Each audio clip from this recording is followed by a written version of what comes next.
Are you a solo mum, a single mum, a co-parent, or do you not really have a definition or a label for yourself because you simply can't be bothered with the backlash that might come if you get it wrong? Have you been challenged by maybe an ex or maybe a fellow single dad or another woman that's having a different experience and doesn't want you to use solo parent or co-parent or single parent? Does your identity label, i.e. single parent, define your relationship status or how many adults are helping you in the household? What is it?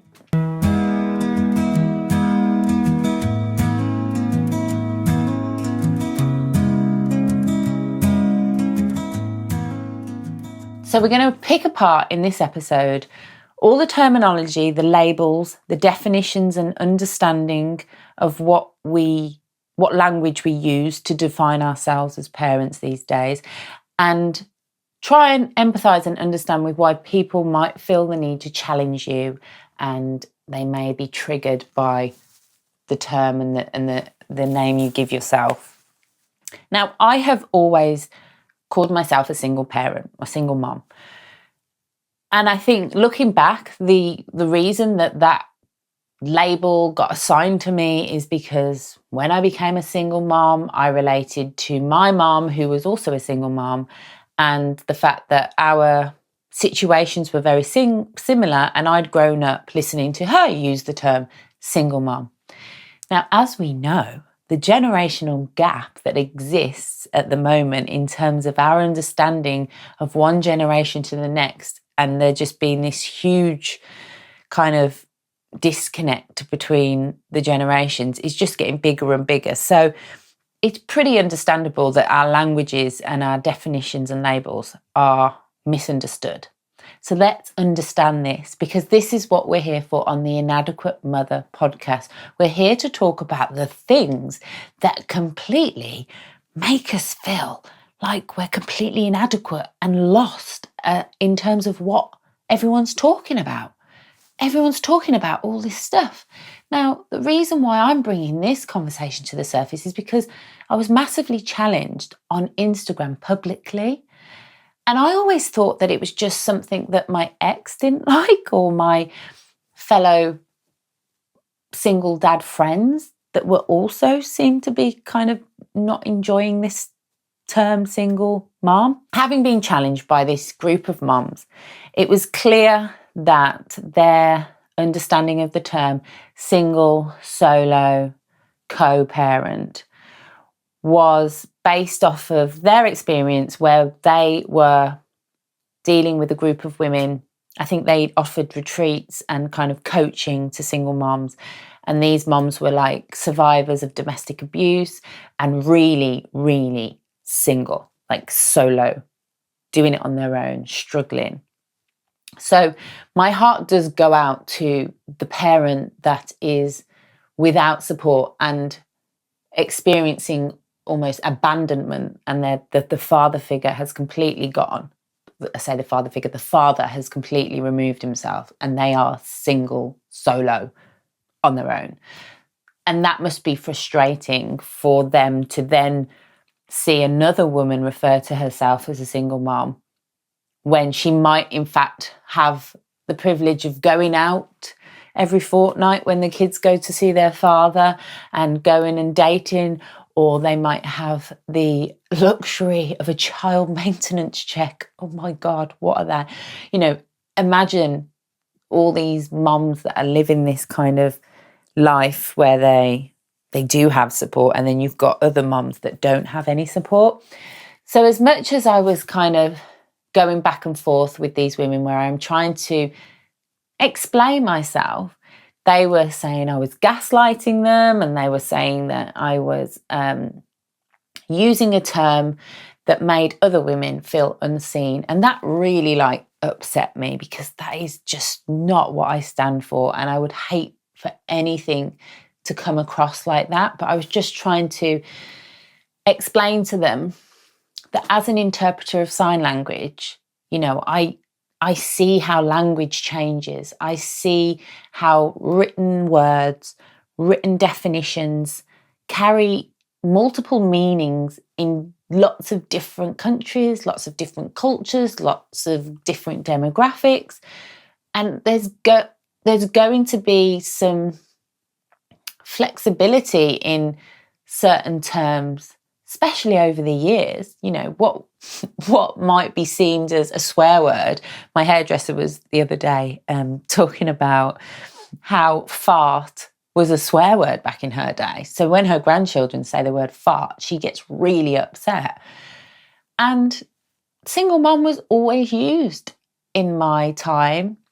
And it was used in a way to just describe a kind of circumstance that you wanted someone to be aware of. You wanted them to be aware that you were struggling or you were taking a load and a responsibility load that you needed someone to be aware of. I'm a single mom. The point I'm trying to make with this conversation is that everyone's experience and everyone's journey is so unique and so different and can literally change from day to day.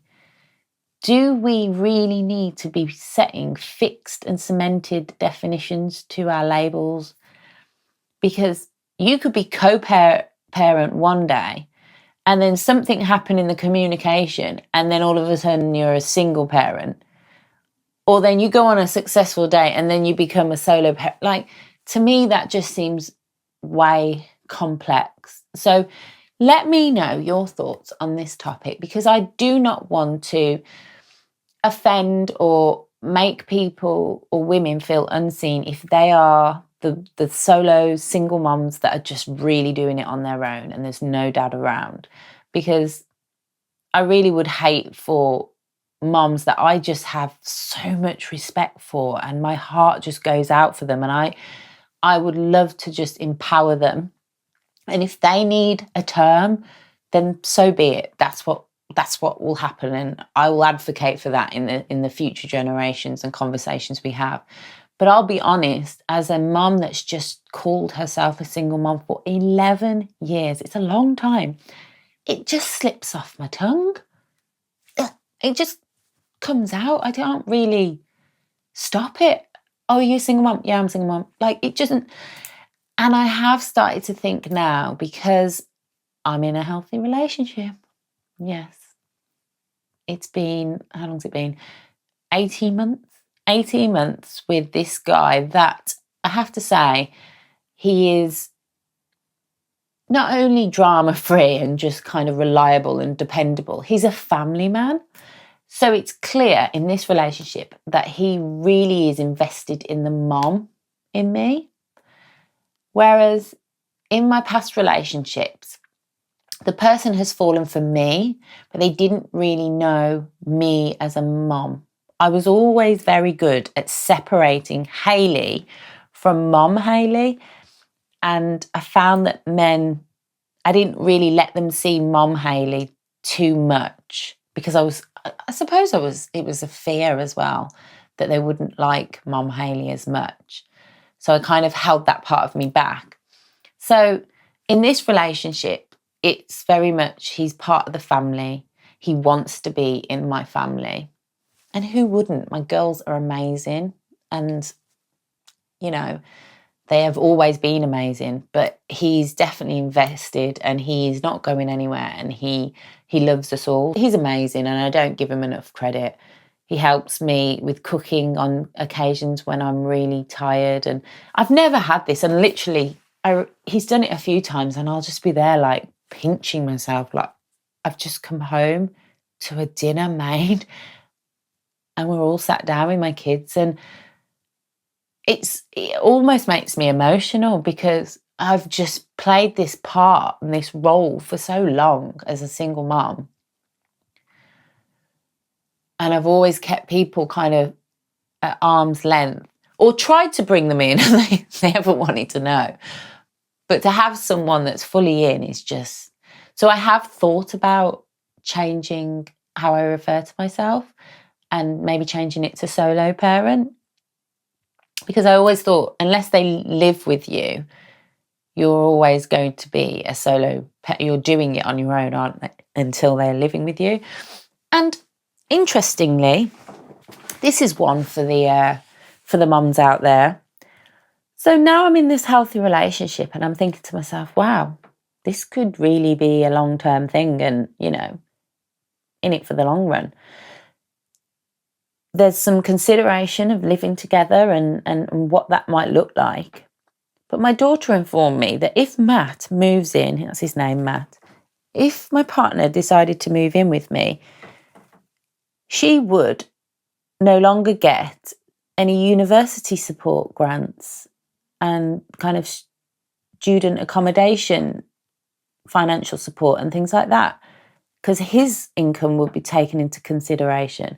So in other words, if I make the leap into living with my partner, I've then got to say to him, do you mind paying for my my adult child to go to university as well?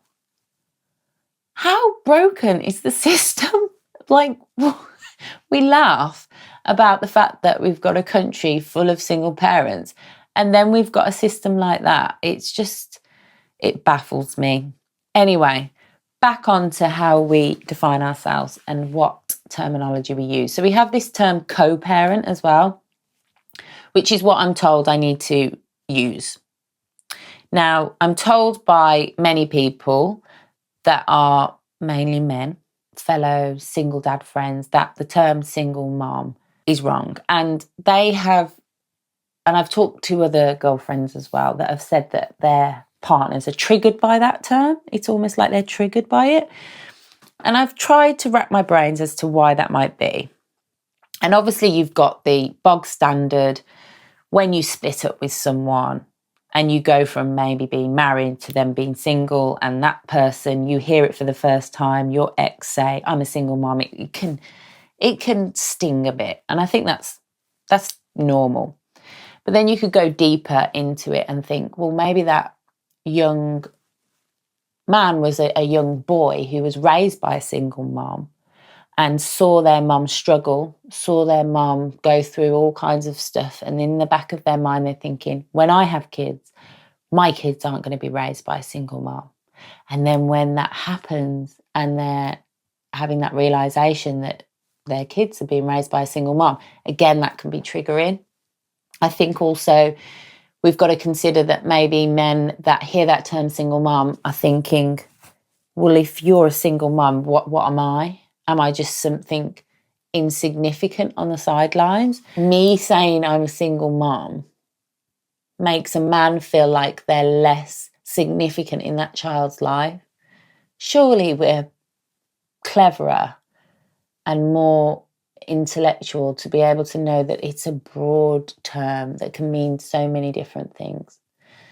The term co-parent, I've never really used it as a label or a way to identify myself, because it's more of it seems like a verb, co-parent. It seems like a doing word. It seems like co means collaborative, coordination, communication, cooperation,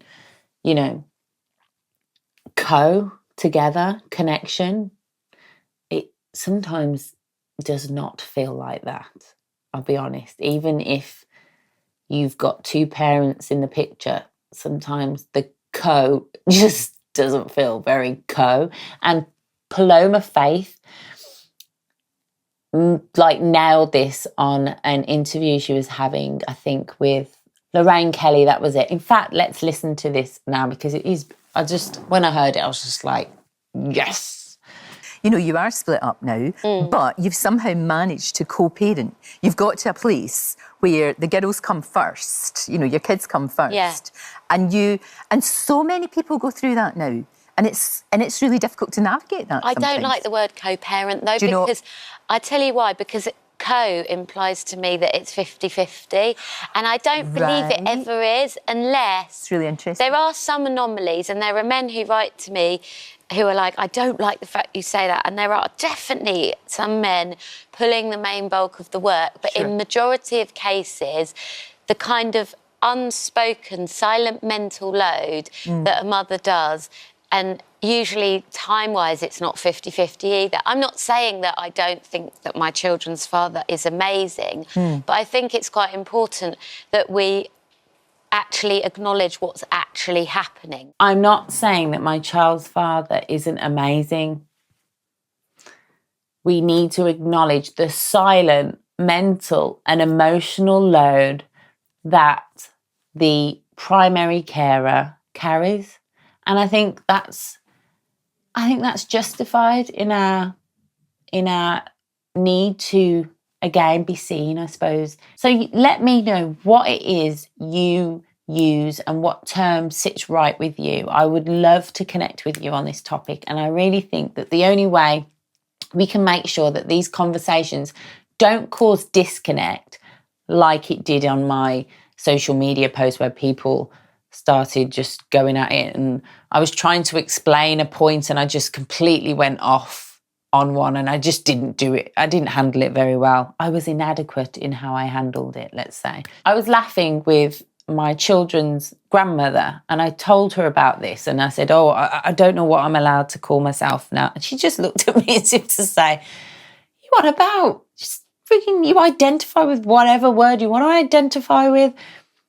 And she kind of just kissed her teeth as if to say, honestly, this generation, they have the most insignificant arguments. They don't know what side their bread's buttered. Honestly, if this is a problem and this is where you're tunneling your energy into, really, you have no insight into what's really going on in the world.